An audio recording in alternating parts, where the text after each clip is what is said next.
Once you get 234 marked, let's open our Bibles to Nehemiah chapter 4. Nehemiah chapter 4. We'll be there pretty much all morning. And I really want to look at those that had a mind to be able to work. We're going to be looking today at understanding how we as Christians can use the Old Testament and things that were done there, especially building this wall around Jerusalem, and how we can work together without all the problems that go along many times with working one and another. There's a story about two boys that were riding a bicycle built for two, and I know many of you have seen those. Some of you might have had those, and they had been riding around the country all morning long, and they had come up on this very large hill. And they had to bear down, and the boy in the front was just working as hard as he could. And he finally got to the top of the hill. They had to stop to take a break, and he just kind of turned around to the guy in the back and said, "Man, how difficult was that? I didn't think it'd be that hard." He goes, "Yeah, I know. If I hadn't kept my brakes on like that all the way up, we might have rolled backwards." Not working together when it comes to the challenges that we have. Now, understand, the boy in the back had an absolutely valuable excuse of why he wasn't pedaling forward. It was because he didn't want to go backwards. Whereas the one in the front just didn't understand why it was so hard trying to get up that hill. I wonder how many of us have our brakes on with God. How many of us have decided to stop working as a Christian today, very simply because we're afraid, or we don't have the same thought in mind or the same feelings. I wonder how many of us are working against one another to be able to continue doing what it is God would want us to be able to do. You know, I've spoke a lot and out of this pulpit and personally with people about the future of the church, not only the church here at Viola, but also the church around the world. And in many places of congregants coming together, talking to elders or talking to regular members or even talking to the ministers that are there, many of them are worried about, one, the amount of people that do not come to worship anymore, but also those that are coming, the lack of work that is being put in to be able to make the congregation viable and survive. It seems that people are starting to give up. It seems that people are starting to back off. Now, that's not true with every congregation. There are several congregations around the world that are growing. They're growing in numbers, but they're also growing in their spiritual knowledge and the wisdom that they have. They're growing in their Bible studies. They're growing in their outreach. They're growing one to another in their unity that are there. And you have to look or hopefully understand what it is that they're doing that we can utilize to be able to help us when we see the need arise in our own congregation. Here in Nehemiah chapter 4, you're going to see a man named Sanballat. Sanballat was best known here in the book of Nehemiah as he cast him as one of the chief opponents to Nehemiah, who was the Jewish governor at the time. And Nehemiah had decided that he wanted to rebuild the wall around Jerusalem. These efforts to be able to rebuild this wall just infuriated Sanballat. Sanballat was associated with Tobiah, who was an Ammonite, and also Geshem, who was Arabian. His home was evidently in Samaria. According to Nehemiah, when he and his escort arrived in Jerusalem, their return aroused the enmity of Sanballat and his allies. They were aggrieved that the welfare of the Jews should have to be fostered. And when Nehemiah actually disclosed his intention of building the walls of Jerusalem, they laughed him to scorn and they said, "Will you rebel against the king?" Nehemiah resented their insinuation and told them that they had no right in Jerusalem, nor any interest in its affairs. As soon as Sanballat and his associate heard that Nehemiah and the Jews were actually building the walls, they became angry. And that's where we're going to begin today. They became upset at what he was trying to do. So if you're there in Nehemiah, there's a lot of things I think that keep us from working together, but whatever they are, they need to be resolved or they have to be worked through. And hopefully we can see the working of this today, of some of the conflict. In the Jews in Nehemiah's days, they had so many reasons to work against one another, but instead, we'll see, especially in verse 6, they had a mind to work. It's a thought process. It's how you wake up in the morning, of being able to say that I need to work. I need to go to work for the Lord. I need to maintain and increase my spirituality, not only just for myself and just kind of bubble wrap me spiritually around, but also I need to work for the Lord to others, to those that are lost in the world, to those that are sick, those that are depressed, those that are hurting, those of our own number, those that are celebrating. Our closest allies that we have to be able to work together. Consider today, as we read chapter 4, how they worked despite the opposition. They worked and they prayed and they were very watchful. They overcome discouragement in their work, and we'll see at the end how they were armed and they were ready for work. So let's begin. We're going to pick up in verse 1. It says, "But it so happened when Sanballat heard that they were rebuilding the wall that he was furious and he was very indignant, and he mocked the Jews. He spoke before his brethren in the army of Samaria, and he says, 'What are these feeble Jews doing? Will they fortify themselves? Will they offer sacrifices? Will they complete it in a day? Will they revive the stones from the heaps of rubbish, stones that are burned?' And now Tobiah the Ammonite was beside him, and he says, 'Whatever they build, if even a fox goes upon it, he'll break down their stone wall.'" There was mockery immediately when he decided to build these walls. Mockery of God's people have always been a problem. You understand that throughout the Bible, every time somebody spiritually came, they were mocked for what they were doing. Go all the way back, if you will, to Noah. When he started building the ark, they laughed. It says they gathered together as a group of people, and they laughed at him and his family. That'd been enough to discourage most of us to be able to stop and not even continue on with what God would want us to do. They laugh and they mock at people that love God. They said, "What are these feeble Jews doing?" It's a personal attack, as though they were saying, these poor, these silly people, will they revive the stones out of the heap of the rubbish, making fun of their desire to be able to rebuild? And even by saying that, when Tobiah says, "You know what, even if a fox jumps on it," you've seen some of these fences in the areas that you're worried to death that if anything touches them, they'll fall down. He says, even if a fox jump on them, it'll just collapse and fall over. They don't know what they're doing. The stones are rubbish. They've been burnt. They're horrible. You're going to be mocked today, made fun of or scoffed at because of our Christianity. You know, this will especially be true among a lot of our young people. To the point that our young people of middle school or high school age or college age, our young people almost hide their belief in God from others because they don't want to be scoffed at and they don't want to be told about how crazy they are, following the dreams of your parents and your grandparents. They feel it's easier sometimes to do nothing than it is to lift up. Being mocked at, being scoffed at, being put down in that way should not keep us from doing the will of God.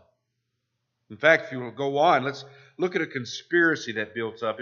We're going to jump back and forth a little bit, but I want to jump down to verse 7 if I can.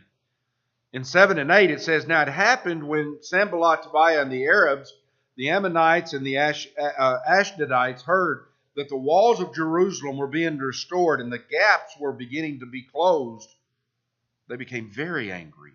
And all of them conspired together to come out and attack Jerusalem and create confusion. See, they mocked them when they started putting it together. There's no way they can complete the task. There's no way that they would actually be able to build a wall. They don't have the thought process. They don't have the backbone. They don't have the manpower. And they definitely don't have the courage to do it when we're screaming at them and laughing at them all the time. But yet, when they saw this wall starting to come together, and it says, and as the holes began to fill, that's definitely meaning as they were starting to secure this wall, and this wall was starting to become formidable, their mockery became anger. We've got to do something about that. We've got to be able to change what they're doing and what they're saying. We here have a conspiracy which the Jews' enemies formed against them to be able to stop them from having the ability of building that wall. The conspirators were not only Sanballat and Tobiah, but other neighboring people who had been drawn into the plot. And all this was done out of two different things, envy and malice. I want you to think. They conspired all of them together. Though of different interest among themselves, they had one opposition, and that was the Jews and all that they were trying to be able to do. See, nobody's going to worry about you as you piddle with things. Nobody's going to worry about you when you don't really reach out. Nobody is going to send you an email or a bad post on Facebook or a ugly message on your messenger to be able to say, hey, I really think you should stop posting spiritual things like that. Kevin, you don't need to be putting your sermons online. I don't even like to see them as I scroll down through my pages. See, that bothers people. When all they have to do is scroll past it and it won't hurt them at all. I have to unsubscribe from your YouTube page, Kevin, because it seems all you put on is your sermons. Well, you wouldn't think that they'd be the benefit of other people that might want to hear them? You don't think it would be uplifting for others that may not have the ability of listening to a sermon, or maybe you are needing something, or you even requested a sermon be done? I don't know how many times I get people that send me little private things saying, didn't like it, don't care for it. I kind of laugh at that because at least I know they're listening to it. But a lot of times, nobody will send things like that to you, or nobody will say anything like that to you, especially if you're not doing anything. If you're not lifting up the Word of God, nobody's going to tell you to hush. If you're not trying to reach out to a lost and dying world, nobody's going to tell you that you're offending them. And so even in your own life, you could step back and say, has anybody been upset at me for my Christianity whatsoever? In this world today? No. Nobody's ever really said anything to me about that. So does that make you feel that all the words that you say are good on everybody, or is it that we're just not saying enough? Is our actions so hidden from the world today of our Christian life and our Christian character that people will not even feel offended of you, especially when they hate God the way that they do? If you look and you see the sneakiness of who they were there in verse 11, they shall not know neither see till we have them at our mercy. Thus they took crafty counsel and they dug deep to be able to hide their plan. If you look in the second part of verse 11, it says, we'll come to slay them, if nothing less than the murder of a workman will put a stop to the work. They'll not stop at that. There's some people in this world today that will not stop at preventing God's cause from moving forward and accomplishing great things. You know what's amazing about a lot of that? Is that many times your opposition comes from the inside. Many times your opposition comes from those that you would consider your brothers and sisters in Christ. Many times that opposition comes from those that will sing songs with you and will bow their head in prayer with you and will maybe even amen you in the middle of a sermon. And yet there could be something there that would cause them not to like. So we need to understand what it means when it tells us to be able to watch and pray. Let's jump back, if we can, into our lesson. Go back up to verse 4, if you will. 4 and 5 says, "Hear, O our God, for we are despised. Turn their reproach on their own heads and give them as plunder to a land of captivity. Do not cover their iniquity and do not let their sin be blotted out before you. For they have provoked you to anger before the builders." You know, prayer is essential in overcoming opposition. We've got to rely on God's help. And the Bible is just replete with so many passages that teach us about how you should pray and continually pray for those that are in direct opposition of what you are and who you are. Many times we have to pray for those that would willfully want harm to come against you, or would not want you to be able to succeed. Even when it comes to doing godly things, there are people that would love to see you fail. Again, not necessarily those from the outside. Because when we go to them with love. We go to them with care. We go to them with passion. And we're hopefully able to reach out to them and show them what is right and what is wrong. But even in our own midst, our brothers and sisters in Christ sometimes will not want you to succeed. Many times it's out of envy. Many times it's out of spite. Many times it's out of hatefulness because they did not get their way. They're not seeing things done in the way that they would want. It's important for us to be faithful. Faithful men and women of God have always been great in their prayer lives. But notice that they watched and they prayed, because there's a part that we have to do. Every one of us has to continually watch and pray. Watch and pray. Now, usually when we talk about that, we'll find a song in our songbook, "Watch and Pray, for the Lord is Coming." And it's an important song for us today to be able to understand that we got to keep our minds and we got to be mindful of the things that are happening in this life and the things that are happening specifically around us. We must watch and we must pray. If we want to be successful in the Lord's Word, we must watch and we must pray. As we do that, I want to look in verse 6, because verse 6 puts our mind in action. So we build the wall, and the entire wall was joined together up to half its height. Here's the important part. For the people had a mind to work.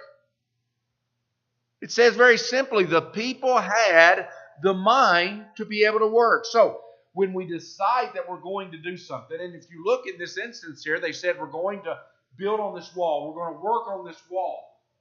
Every morning that they woke up to be able to go to work after that, they had to have the same united mind.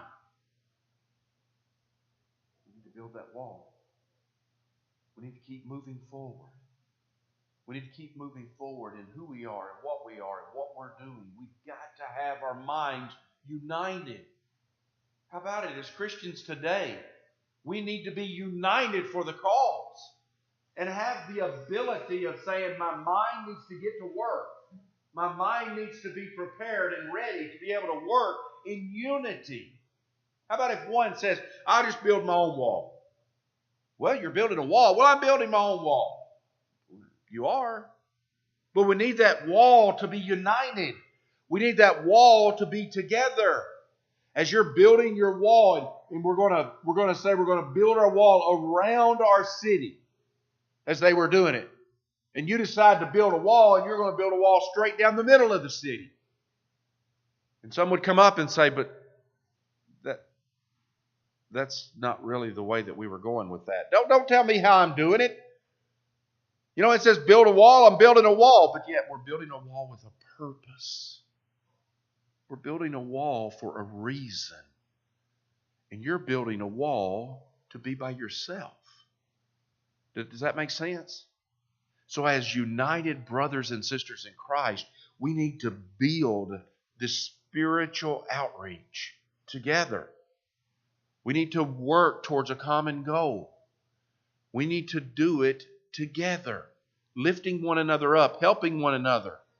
Think about all those that were building that wall around Jerusalem, and they got up early that morning and maybe some was limping. What happened? A rock fell on my foot. Oh man, let me help you out. If you're building it by yourself and that rock fell on your foot, you get up, you have nobody to say, can you help me? You have nobody to be able to say, will you help me lift that? I can't. I've hurt my back. I've strained my shoulder. My arm's not right. Let's work together and be able to help you until you're able to do it on your own. We've got to have the right frame of mind when it comes to being a Christian today. We have to have a right frame of mind of lifting ourselves above all the things of this world. To be able to lift ourselves over all the problems and the trials. And look, even the excuses. Every one of you has problems in your lives. Every single one of us. We're hurt physically. We're hurt spiritually. We're hurt financially. We're struggling in relationships. We're having a difficult time at work. We're having a difficult time in retirement of being able to make our ends meet. We're all having problems. We can all use those problems as the greatest excuse for me not to do something, or we can bond together, binding ourselves one with another so that as we see ourselves drop down in one area, someone can help lift us up and keep us going in that way. If you'll jump down to verse 10, it says in verse 10, then Judah said, the strength of the laborers is failing, and there is so much rubbish that we are all not able to build the wall. And our adversaries said, they will neither know nor see anything till we come into the midst and kill them and cause the work to be able to cease. So it was when the Jews who dwelt near them came, that they told us 10 times, from whatever place you turn, they will be upon us. Therefore, I positioned men behind the lower parts of the wall in the openings, and I set the people according to their families with their swords and their spears and their bows. And I looked and arose, and I said to the nobles, to the leaders, and to the rest of the people, do not be afraid of them. Remember the Lord, great and awesome, and fight for your brethren, your sons, your daughters, your wives, and your houses. You know, it's only human nature for us to be discouraged from time to time, especially in the face of opposition. Christians, you're going to be hindered. And that hindering will hurt you sometimes in your efforts that you put forward. Many times the opposition can almost get the best of you. It can make you discouraged to the point that you want to give up. But you can't. God never says give up. God says, I'll finally give you a time. I'll finally give you a time of rest, but it's not while you're here on this earth. We need to encourage rather than criticize. You know, encouragement is a must in doing the work for the Lord. So here we talked about these armed and these ready workers. They're working with one hand and they're armed with another one. In fact, if you pick up in verse 15 to the end of the chapter, let's read. It says, and it happened when our enemies heard that it was known to us and that God had brought their plot to nothing, that all of us returned to the wall, every one to his work. So it was from that time on that half of my servants worked at construction, while the other half held the spears, held the shields, held the bows, and wore armor. And the leaders were behind all the house of Judah, those who built on the wall and those who carried burdens, loaded themselves so that with one hand they worked at construction, and with the other hand they held a weapon. Every one of the builders had his sword girded about his side as he built. And the one who sounded the trumpet was beside me. And then I said to the nobles, the rulers, and the rest of the people, the work is great and extensive, and we are separated far from one another on the wall. Wherever you hear the sound of the trumpet, rally to us there. Our God will fight for us. It says, so we labored in the work, and half of the men held the spears from daybreak until the stars appeared. At the same time, I also said to the people, let each man and his servants stay at night in Jerusalem, that they may be our guard by night and a working party by day. So neither I, my brethren, my servants, nor the men of the guard who followed me took off our clothes, except that everyone took them off for washing. That's an important final reading for us when we talk about how to be on our guard. It says we're so far off and apart that when you hear the trumpet, come together, be united for the cause of being able to beat back those that want to do us harm, those that do not want us to be able to succeed. If you're alone, you don't have that ability, do you? If you're working by yourself, you don't have any way of knowing that you're going to be able to rely upon anybody else. I like the way it says that they worked and they fought, trowel in one hand, sword in the other. If there's no fighting, there's no contending for the faith, then the work's hindered. On the other hand, if all we do is fight, then there's no work that is going to get accomplished. In all our lives, in everything that we do, in all that we believe and we breathe every single day, if we do not have a fight in us to carry on the word, even during our opposition, we lose. If we want to be successful in working for the Lord, I think we need to remember the importance of working despite opposition.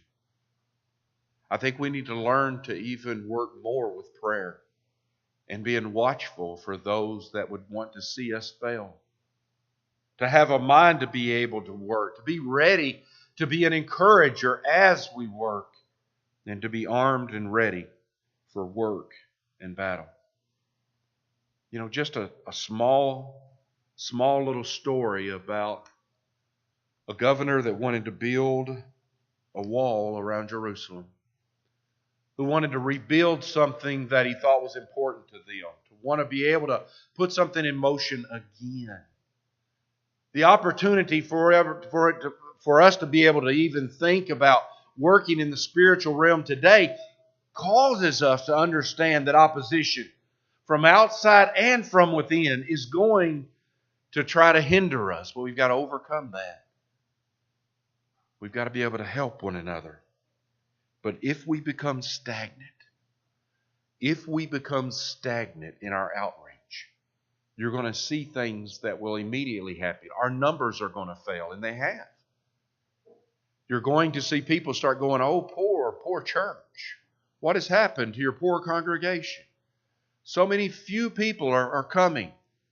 We look out and we say, well, we got to find some way of making an excuse. Well, sometimes the excuse is not relevant, especially when we're not working for a cause of reaching, of lifting, of helping, and encouraging one another to do the Lord's work. You know, for many, many years, I've told you, I truly believe we're here for a purpose. And for our area and the area that we are responsible for, many times in that area, we have to answer. And I believe that one day on the day of judgment, we're going to have to answer for what we have done and what we have not done. I don't want to hear, oh God, I was too busy trying to take care of myself, keep myself strong, that I didn't have time for anyone else. Oh Lord, I had such a difficult time with all the things going on in my life that I couldn't be an encourager. I couldn't be a helper. Oh Lord, it didn't seem to be following the path that I thought it should be on. So because of that, I well, I decided to do something different. It wasn't very good for my church. It wasn't very good for my fellow Christians, but it seemed to suffice for me. Those are excuses that on the day of judgment I believe that some are going to be guilty for. And it's important for us today to be able not to be found guilty, to be able to allow ourselves to understand the invitation, to be able to know what that invitation means to each and every one of us. For us as Christians today, it means to know when we've done wrong and to be able to ask God for forgiveness in that. But it's also for those that are not a Christian, to be able to hopefully see those that have come before you and you can see the purpose that they have used. Their lives have been committed, and it's something that you would like to be able to be a part of. To be a Christian, to be one that is focused upon living my life according to the way the gospel teaches us. I must be baptized for the forgiveness of my sins today to put that into motion. I encourage you, if you're subject, if you're finding yourself guilty, now is the time to take the opportunity. Don't let Satan fight you today during this invitation. Won't you come? Let's all stand. Let's all